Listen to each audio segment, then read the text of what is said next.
அருமை நாட்டு மக்களே, மக்கள் பங்களிப்பின் சக்தியின் துணையோடு பெரிய பெரிய சங்கடங்களை எதிர்கொள்ள முடியும்.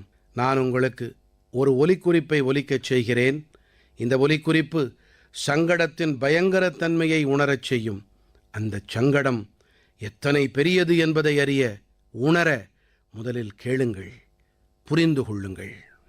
आखिर ये जो जुल्म हुआ 2 साल तक, இந்த கொடுமை ஈராண்டுகள் வரை நடந்தது என்றாலும் 5-7 ஆண்டுகளாகவே இந்த கொடுமை தொடங்கிவிட்டது.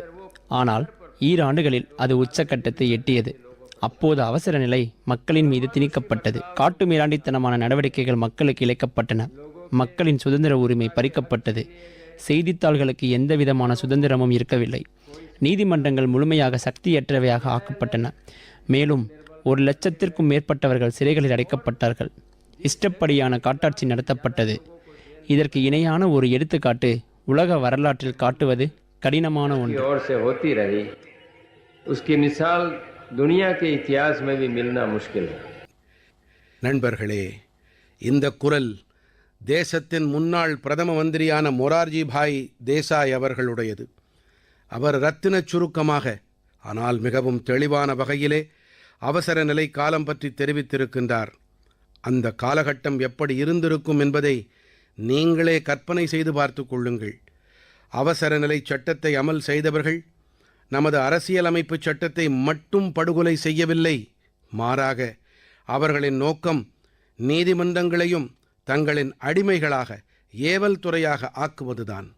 அந்த வேளையிலே பொதுமக்கள் பெரிய அளவிலே கொடுமைகளுக்கு ஆட்படுத்தப்பட்டார்கள். இதற்கு பல எடுத்துக்காட்டுகள் இருக்கின்றன. இவற்றை எப்போதுமே மறக்க முடியாது. ஜார்ஜ் பெர்னாண்டஸ் ஐயா இரும்பு தலைகளில் பூட்டப்பட்டார். பலர் கொடூரமான சித்திரவதைகளுக்கு ஆட்படுத்தப்பட்டார்கள். மிசா கொடுஞ்சட்டத்தின்படி யாரை வேண்டுமானாலும் கைது செய்ய முடியும். மாணவர்களும் துன்பங்களுக்கு ஆளானார்கள். கருத்து சுதந்திரத்தின் கழுத்து நெரித்து போடப்பட்டது. நண்பர்களே, அந்த காலகட்டத்தில் கைது செய்யப்பட்ட ஆயிரக்கணக்கானவர்கள் மீது காட்டுமிராண்டித்தனமான கொடுமைகள் புரியப்பட்டன. ஆனால் பாரத நாட்டு மக்களின் வல்லமையால் அவர்கள் பணியவில்லை, உடையவில்லை. மக்களாட்சிக்கு எதிரான எந்த அடக்குமுறையோடும் சமரசம் செய்து கொள்ளவில்லை. முடிவிலே இறைவர்களாகிய மக்களே வெற்றி பெற்றார்கள். அவசர நிலை திரும்பப் பெறப்பட்டது. அவசர நிலையை திணித்தவர்கள் தோற்றுப்போனார்கள். பாபு ஜெகஜீவன் ராம் அவர்கள் இதை பற்றி மிகவும் சக்தி வாய்ந்த முறையிலே தனது கருத்துக்களை முன்வைத்தார். சகோதர சகோதரிகளே, கடந்த தேர்தல் வெறும் தேர்தல் அல்ல, பாரதத்தின் மக்களுடைய ஒரு மகத்தான இயக்கம். அந்த வேளையின் சூழ்நிலைகளை மாற்றக்கூடிய எதேச அதிகார போக்கில் திருப்பம் ஏற்படுத்தும் பாரதத்தின் ஜனநாயகத்தின் அடித்தளத்தை பலப்படுத்தும் பேரியக்கம். அடல் அவர்களும் கூட அப்போது தனக்கே உரிய பாணியில் எடுத்துரைத்த கருத்துக்களை கண்டிப்பாக நாம் கேட்க வேண்டும்.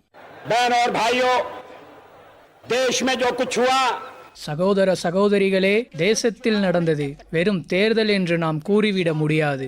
நடந்தது ஒரு அமைதியான புரட்சி. மக்கள் சக்தியின் அலையானது ஜனநாயக படுகொலையை அரங்கேற்றியவர்களை குப்பை கூடையில் வீசி எறிந்துவிட்டது.